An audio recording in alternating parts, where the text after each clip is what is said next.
नागरिक अधिकार मंच ने कलेक्टर को संबोधित ज्ञापन एसडीएम को सौंपा, जिसमें 10 माह में 60 आत्महत्या की जांच एसटीएफ से कराने की मांग करते हुए शहर में बढ़ते हुए नशे के कारोबार को रोकने की बात कही।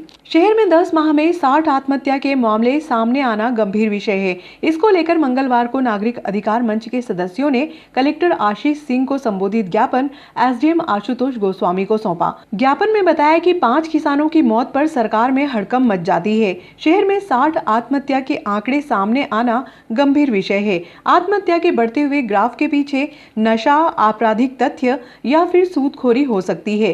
मंच ने ज्ञापन के माध्यम से शासन की उच्च अधिकार प्राप्त एजेंसी एसटीएफ से जांच करवाने की मांग की है। शहर के विभिन्न क्षेत्रों में बढ़ते हुए नशे के कारोबार को देखते हुए इस पर कार्रवाई करने की मांग की है। आपराधिक तथ्य के कारण हो सकते हैं। पुलिस प्रशासन द्वारा विभिन्न आत्महत्याओं के सत्य मार्ग कायम किए गए, किंतु इतनी सारी आत्महत्याओं का एक साथ होना एक चिंता का विषय है, जिसकी कि प्रशासन के द्वारा उच्च स्तरीय जांच करवाकर समाधान करने का प्रयास आज दिनांक तक नहीं किया गया। नागरिक अधिकार मंच के माध्यम से हम लोग आपसे मांग करते हैं कि शासन की उच्च स्तरीय अधिकार एजेंसी जो एसटीएफ है, उक्त सारी आत्महत्याओं के संबंध में जांच एवं विश्लेषण कर नागरिकों की आत्महत्या नहीं करने बाबत संरक्षण प्रदान किए जाने संबंधित कार्रवाई करें।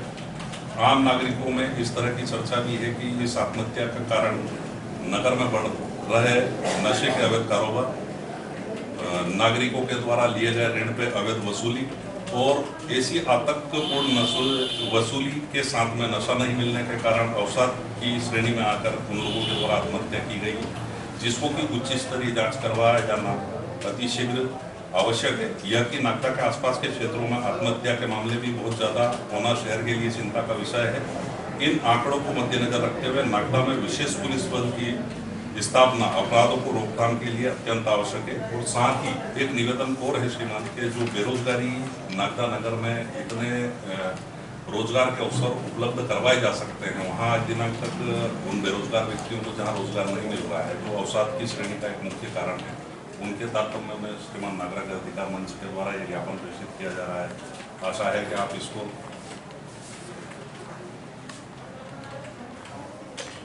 और जन सुनवाई में अगर आप इसको लेंगे, आज के दिन जन सुनवाई में, और उसमें जन सुनवाई में लेके आप निराकरण करेंगे इन मुद्दों का कि अगर 60 अगर डेथ होती है तो 60 डेथों का इस उचित से जांच होना चाहिए ना। कम 10 माह में 60 डेथें होगी आत्महत्या से, तो एक बड़ा चिंता का विषय है। हमारे नागदा के आसपास किसी भी गांव में, किसी भी क्षेत्र में इतनी डेथें नहीं हुई है जितनी नागदा में हुई है आत्महत्या में।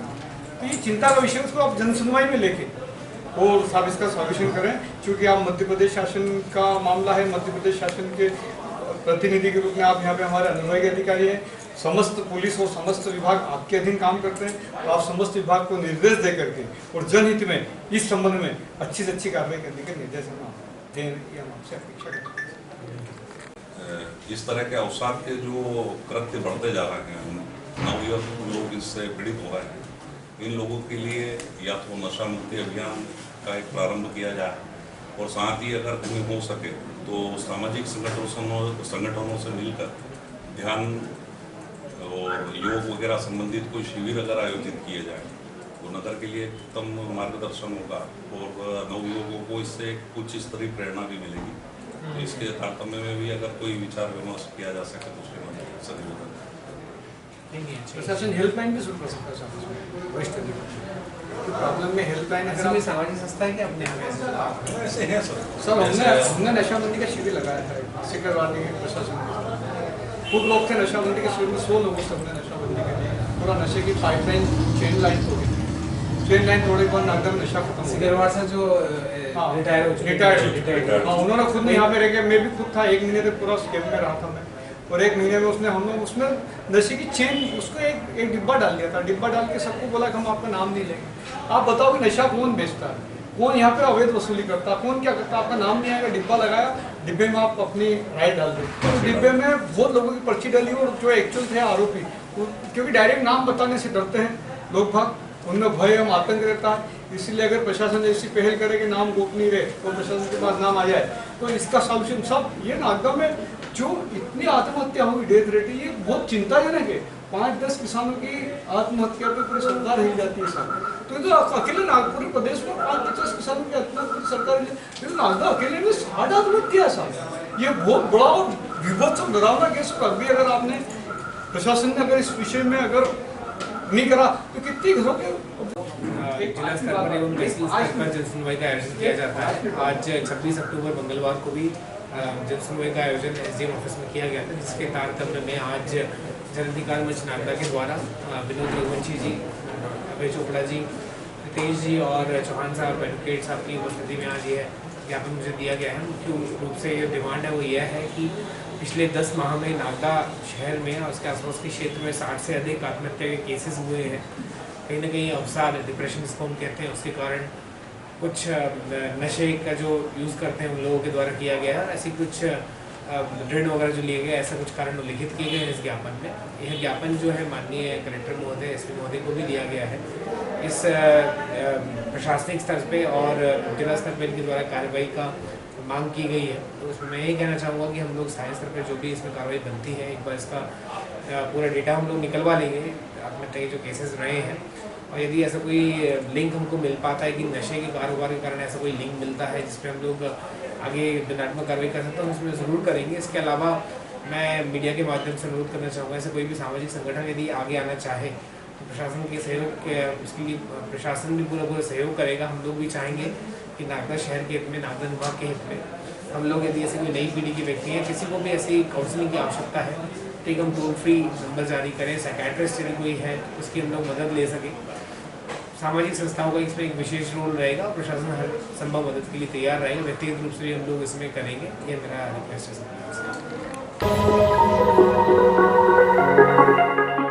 दीपावली पर्व के दौरान सड़क किनारे बैठे मिट्टी के दिए बेचने वालों से नगरपालिका टैक्स में राहत देने के लिए भाजपा कार्यकर्ता लक्की गुर्जर ने मंगलवार को जन सुनवाई के दौरान एसडीएम आशुतोष गोस्वामी को ज्ञापन सौंपा। ज्ञापन में गुर्जर ने बताया कि 10 से 20 रुपए तक प्रतिदिन वसूली जाने वाली राशि में राहत देने के लिए गरीब परिवार के बच्चों की खुशियां दोगुनी हो जाएंगी। एसडीएम ने मामले को गंभीरता से लेते हुए नगरपालिका को तुरंत पत्र लिखकर निर्देशित किया कि मिट्टी के दिए बेचने वाले बच्चों को नगरपालिका टैक्स वसूली में राहत दी जाए। टैक्स में राहत देने पर गुर्जर ने एसडीएम गोस्वामी के प्रति आभार माना। आज माननीय सांसद अनिल फिरोजिया जी व अनुविभागीय अधिकारी महोदय व मुख्य नगरपालिका अधिकारी महोदय के नाम एक छोटा सा पत्र सुझाव के रूप में प्रस्तुत किया है, जिसमें नागदा के प्रत्येक फुटकर व्यापारी और जो मिट्टी के दिए बनाकर अपनी मेहनत से बेचते हैं उन व्यापारियों, उन छोटे बच्चों को मद्देनजर रखते हुए ये पत्र सुझाव के रूप में दिया गया है। दीपावली का त्यौहार 4 दिन का रहता है। इसमें जो छोटे छोटे बच्चे छोटे छोटे चौराहों पर एक छोटी सी एक पल्ली या छोटा सा एक कपड़ा बिछा के दिए बेचते हैं, नगरपालिका की ओर से उनसे भी 5 से 10 रुपए की जो भी एक मिनिमम पर्ची रहती है वो काटी जाती है। मेरा ऐसा मानना है कि नगरपालिका परिषद को और एसडीएम महोदय को इस बार ये विचार करना चाहिए कि इन बच्चों से ये 5-5, 10-10 रुपये वसूल करके ना नगरपालिका अमीर हो जाएगी ना हमें कोई बहुत बड़ा फायदा होने वाला है, किंतु वो 5 से 10 रुपये उस गरीब परिवार के लिए, उस गरीब बच्चों के लिए जो 4 से 5 दिन में रोज 10-10 रुपये, 20-20 रुपये उनसे घूमते फिरते ले लिए जाते हैं, वो उनके लिए बहुत मायने रखते हैं, उनकी खुशियों के लिए बहुत मायने रखते हैं। उनके परिवार में वो 10-20 रुपये से बहुत कुछ आ सकता है।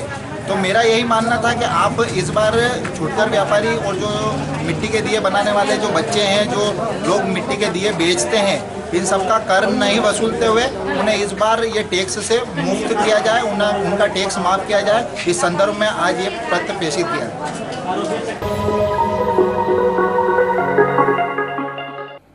त्योहार के दौरान खाद्य सामग्री की गुणवत्ता को लेकर मंगलवार को खाद्य व अपमिश्रण विभाग, नाप तोल व राजस्व विभाग की टीम ने शहर में सैंपलिंग की कार्रवाई की।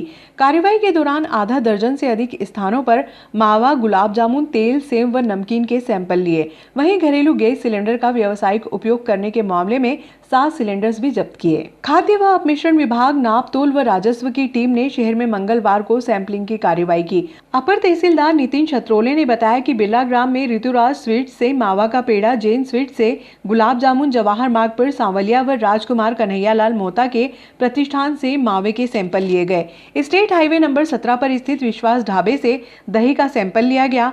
कार्रवाई के दौरान घरेलू गैस सिलेंडर का व्यावसायिक उपयोग करते हुए जैन स्वीट्स से 4 और ऋतुराज स्वीट्स बिरला ग्राम से 3 गैस सिलेंडर्स भी जब्त किए गए।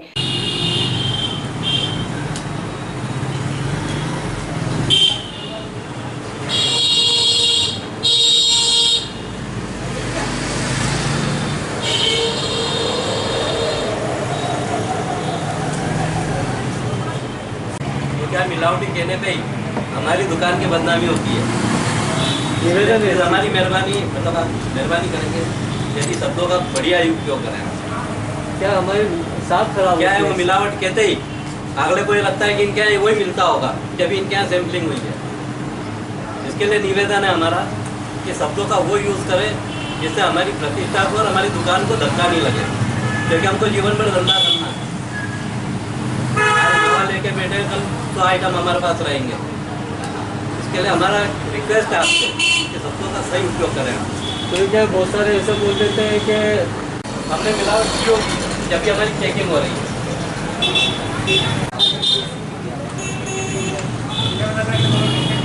लेकिन क्या होता है कि तरह अलग अलग होती है, अलग होती है, सिलेबस अलग होता है, पेपर अलग होता है,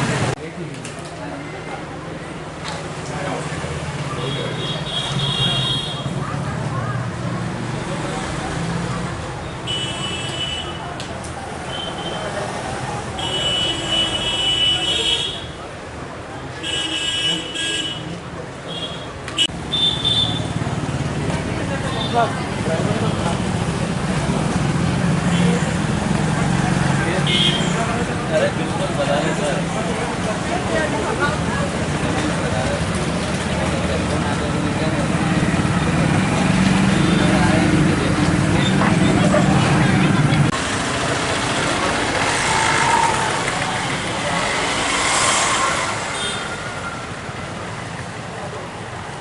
सर प्रशासनिक टीम ने आज कार्रवाई करी सैंपलिंग की, क्या है पूरा मामला? आज जल सहायक खाद्य विभाग, फूड एंड ट्रक, नापतोल और हमारा राजस्व विभाग के सामूहिक दल के द्वारा त्योहारों को मद्देनजर रखते हुए एक खाद्य सैंपलिंग की कार्रवाई जगह जगह मंदिर नागदा में 4 जगहों पर की गई है। जैसे ऋतिराज स्वीट्स, जैन स्वीट्स, राजकुमार कन्हैयालाल मावा भंडार और ये सावरिया मावा भंडार। यहाँ पे सैंपल कलेक्शन का काम किया गया है। नापतोल विभाग ने अपना जो कार्रवाई वो की गई है और ऋतिराज स्वीट्स और जैन स्वीट्स से 4 सिलेंडर जो है वो जब्त किए, घरेलू सिलेंडर का उपयोग हो रहा था। इसलिए त्योहारों को मद्देनजर रखते हुए जनता के स्वास्थ्य को ध्यान में रखते हुए श्रीमान कलेक्टर महोदय के निर्देशानुसार कार्रवाई संचालित है। गवर्नमेंट कॉलोनी में स्थित एक फिल्टर प्लांट के गैस सिलेंडर में आग लगने से क्षेत्र में हड़कंप मच गया। नगर पालिका की फायर ब्रिगेड ने मौके पर पहुंचकर स्थिति को नियंत्रित किया। बेला ग्राम पुलिस ने मामला जांच में लिया।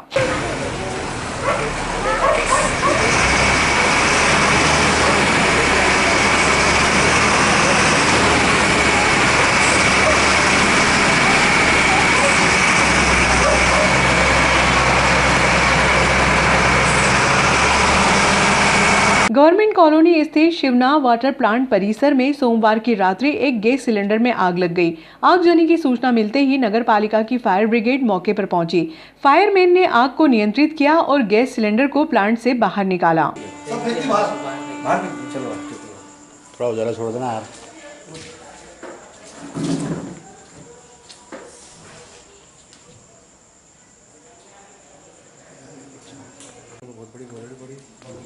वो डाल दी उन्होंने यार, बड़ी मैंने रात ही दिमाग खराब हो गया। मालूम उससे पूरा ब्लास्ट किया आप निकल रहे हैं।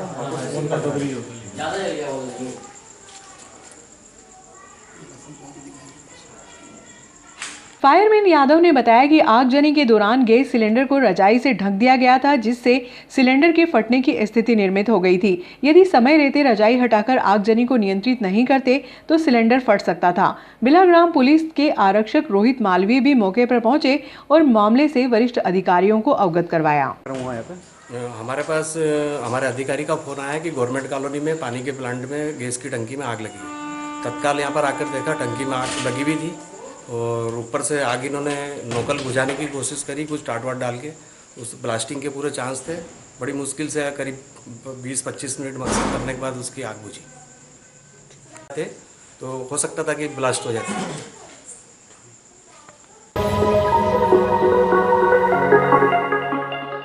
शासकीय कॉलेज में एमएससी के प्राध्यापकों के अभाव, विद्यार्थियों को छात्रवृत्ति का भुगतान न होने व एनसीसी में चयन प्रक्रिया में धांधली के विरोध में एनएसयूआई कार्यकर्ताओं ने धरना प्रदर्शन कर राज्यपाल को संबोधित ज्ञापन प्राचार्य को सौंपा। ज्ञापन में समस्या का समाधान न होने पर कॉलेज बंद करने की चेतावनी दी। एनएसयूआई यहाँ पे धरना दे रही, क्या है पूरा मामला? आज यहाँ पर 2 मुद्दों को लेकर धरना दिया जा रहा है। एक मुद्दा ये है कि स्कॉलरशिप का 2020 से 21 तक जो कॉलेज लगे हैं उसमें ओबीसी के जो पिछड़ा वर्ग के विद्यार्थी हैं उनका सेशन ख़त्म हो चुका है, नया सेशन चालू हो गया है। दूसरे सेशन में भी आधा कोर्स कंप्लीट हो गया है। मार्च में वापस दूसरे सेशन की एग्ज़ाम हो जाएगी, पर शासन द्वारा आज दिनांक तक बच्चों की ओबीसी की जो स्कॉलरशिप होती है वो आज दिनांक तक इनके खाते में नहीं डाली गई है। पिछले वर्ष की जो स्कॉलरशिप नहीं आने से बच्चों को ये परेशानी हो रही है कि जो पिछले वर्ष बच्चों ने एडमिशन लिया था, कई बच्चे ऐसे हैं जो स्कॉलरशिप बेस पर पढ़ाई करते हैं, कहीं से उधार लेकर, कहीं से कुछ कोचिंग का खर्चा लेकर वो अपना पैसा जैसे तैसे भरते हैं। वो सोचते हैं कि स्कॉलरशिप आने पर वो वापस पैसा उनका चुकता हो जाएगा, पर स्कॉलरशिप नहीं आने के कारण अगली कक्षा में भी बच्चे प्रवेश नहीं ले पा रहे हैं, क्योंकि पुराना ही जो उनका बाकी है वही अभी बच्चे भर नहीं पाए जो स्कॉलरशिप बेस पे पढ़ते हैं। जैसे कंप्यूटर की फीस 4600 से 4700 रुपये हर साल लगती है। पिछले साल जिन बच्चों ने 4600 से 4700 रुपये भरे हैं, कैसे तैसे उन्होंने पैसे भरे कोरोना काल में, पर उनने ये सोचा था स्कॉलरशिप आएगी तो जैसे तैसे वो पैसा कवर हो जाएगा, पर स्कॉलरशिप नहीं आने से अगली कक्षा में वापस उनको एडमिशन लेना और वापस 4600 से 4700 रुपये की फ़ीस भरना है। तो वो किस तरह से अरेंज करेंगे? इन समस्याओं को लेकर हमारे द्वारा पहले ज्ञापन दिया गया था। ज्ञापन देने के बाद स्कॉलरशिप जनरेट तो कर दी कॉलेज की तरफ से, पर शासन द्वारा उसको वापस से खाते में नहीं डाला जा रहा, जिसको लेकर आज हमने यहाँ पर स्कॉलरशिप को लेकर धरना दिया। दूसरा, टीचरों की व्यवस्था को लेकर दिया गया। एमएससी एक ऐसी क्लास है जिसमें रेगुलर कक्षा लगनी चाहिए। पीजी पोस्ट ग्रेजुएट जो होता है उसमें यहाँ पर मैथ्स में एमएससी है, पर आज दुर्भाग्य की बात यह है कि एमएससी में कॉलेज खुलने के बाद एक भी कक्षा एमएससी की आज यहाँ पर गणित के विषय की नहीं लगी गई है। कारण ये है कि जो पूर्व में गणित के प्रोफेसर थे राकेश परमार जी, उनको देशतापूर्वक या जो भी आरोप लगाकर उनको एबीवीपी द्वारा हटा दिया गया। मेरे को एक बात समझ में नहीं आती है कि जो आप खुद देखें कि मध्य प्रदेश में मैथ्स के टीचरों की पहले ही कमी है। बड़ी मुश्किल से यहाँ पर टीचर हम प्रोवाइड कराते हैं। हमारे शासनकाल में 4 से 5 टीचर मैंने स्थायी टीचर की नियुक्ति कराई थी, पर जो दूसरा संगठन है झूठे आरोप लगाकर जो टीचर यहाँ पे पढ़ाते थे, टीचर की पहले ही कमी थी, जो यहाँ पढ़ाते थे उन पे भी झूठा आरोप लगाकर उन्हें हटा दिया गया। लगी सर मैथ्स की इन बच्चों की, एक भी क्लास नहीं लगती ना, या तो इनकी सर आधी फीस माफ कर दें बच्चों की, मैथ्स की कहीं कोचिंग लगाएंगे, अब क्या करें। बीच में भी माननीय मंत्री जी से मेरा मुलाकात भी हुई थी 4 तारीख को। मैंने बता दिया था, स्पेशली मैथमेटिक्स का बॉटनी के लिए मैंने बात भी कर लिया था। और एनसीसी अधिकारियों से जो है मैं रतलाम वाले जो कमांडर साहब से जो भी उनसे मैं देखा नहीं वो कौन है, मैं उनसे बता दिया भाई 100 बच्चे 1500-1600 बच्चे हो चुके हैं और पुराना जो 53 वाले में नहीं चलता है। तो सर हमारे पास जो निर्देश है आपका, मतलब मैंने जो रिक्वेस्ट हमने टेलीफोनिक उन्होंने रिकॉर्डिंग भी की, वो सर हम बढ़ाने के लिए विचार करेंगे। ये शासन के सभी तरफ से, अपने कॉलेज अकेला नहीं है, सभी तरफ से उनको प्रेशर आ रहा है। फिर मैं उनको ये बताई, फिर बिना वर्दी इलेक्टिव वाला जो बच्चा होता है उनको वर्दी नहीं मिलेगा, लेकिन उनको एनसीसी आपको जो जिनको चाहे तो उनको मिलेगा। पर वो सर्टिफिकेट देंगे। हाँ सर्टिफिकेट देंगे ना आपका एग्जाम, लेकिन इस बार आपको थ्योरी में आपको एग्जाम देना होता है। उस एग्जाम के बाद आपको वो क्रेडिट पॉइंट में मिलेगा। पहले आपको वो अंक सूची में नहीं जोड़ते थे, अब इस बार आपको अंक सूची में जुड़ेगा जो भी एनसीसी लेंगे। तो सर कुछ बच्चों में ऐसी पहले कैसा था, मैं डर रहा था उनसे, तो इनसे मैंने चर्चा भी किया था। आप आने के पहले से मैंने चर्चा की, मैं इनको डिस्टर्ब नहीं करती, जब भी दिन में फोन नहीं लगती नहीं। अभी इनकी एनसीसी का जो है इनके बच्चे डिमांड कर रहा है, क्या आप और मैं कर सकता हूँ कि इसको इस संबंध में कुछ जवाब दे दें? नहीं, एनसीसी का जो भी डिसीजन लिया जाएगा वो बटालियन के लेवल पर ही लिया जाता है। नहीं, जैसे बढ़ाने के लिए अपन क्या कर सकते हैं? सीट बढ़ाने के लिए हम अपने लेवल पे कुछ नहीं कर सकते, बस सीओ साहब से इस पर बात की जा सकती है। कॉलेज लेवल पे मैंने कर चुका हूँ ऑलरेडी, तो बटालियन लेवल पर ही ये कार्रवाई की जाती है। तो अभी जब मैं कोर्स में गया था तो एमपी आए थे, वहाँ एक कमेटी बन गई है एनसीसी के लिए। ये है कि 3 टाइम्स सीट्स बढ़ाई जा रही है। अभी 13 लाख जो स्ट्रेंथ है पूरे देश भर में, तो इसका 3 गुना जो है बढ़ाने की कार्रवाई चल रही है। उसमें हमारे MS धोनी जी भी हैं उस कमेटी में, तो कार्य चल रहा है। ठीक है सर, तो जल्दी से अपन चाहते हैं अपने कॉलेज को भी मिले 100-150 सीट, तो संख्या बढ़े। दूसरा सर, एक सीट खाली हुई है, एक बच्चे ने ये बता लेने से ना कर दिया।